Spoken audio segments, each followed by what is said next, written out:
2024 সালের 22 জুলাই সাধারণ শিক্ষার্থীদের কোটা সংস্কার আন্দোলন ঘিরে সপ্তাহ জুড়ে শ্বাসরুদ্ধকর পরিস্থিতির মধ্য দিয়ে যায় পুরো দেশের মানুষ।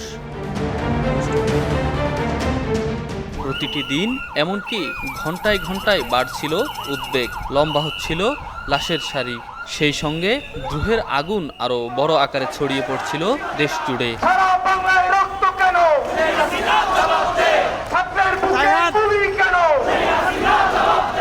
সরকারের ফেসিবাদী আচরণের বিরুদ্ধে ছাত্র জনতার রুখে দাঁড়ানোর এই আন্দোলনকে সহিংসতা আখ্যা দেয়া হয়। এমন পরিস্থিতিতে কারফিউ কড়াকড়ি করার উদ্যোগ নেয় প্রশাসন। সাধারণ ছুটি ঘোষণা করে বন্ধ করে দেওয়া হয় শিক্ষা প্রতিষ্ঠান। কারফিউয়ের কারণে ছাপা পত্রিকা না পাওয়া ও ইন্টারনেট বন্ধ থাকায় ছড়িয়ে পড়ে গুজবের ডালপালা। ইন্টারনেট সেবা বন্ধ হওয়ায় জনসাধারণের দৈনন্দিন কাজকর্ম প্রায় স্থবির হয়ে পড়ে। তবে এদিন রাতেই সীমিত আকারে চালু করা হয়েছিল ব্রডব্যান্ড ইন্টারনেট সেবা। কোটা সংস্কার আন্দোলনের সহিংসতায় নিহতের সংখ্যা বেড়ে দাঁড়ায় 187 জনে। ষড়যন্ত্র ও সহিংসতা সন্দেহে বিএনপি ও জামাতের 5 শতাধিক নেতাকর্মীকে গ্রেপ্তার করে আইনশৃঙ্খলা বাহিনী।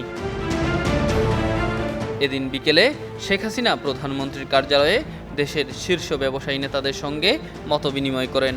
এ সময় তিনি অভিযোগ করেন কোটা আন্দোলনের নামে ছাত্রদের ঢাল হিসেবে ব্যবহার করা হচ্ছে। শেখ হাসিনা পালিয়ে গেছে, শেখ হাসিনা নাই, শেখ হাসিনা চলে গেছে, শেখ হাসিনা পালায় না।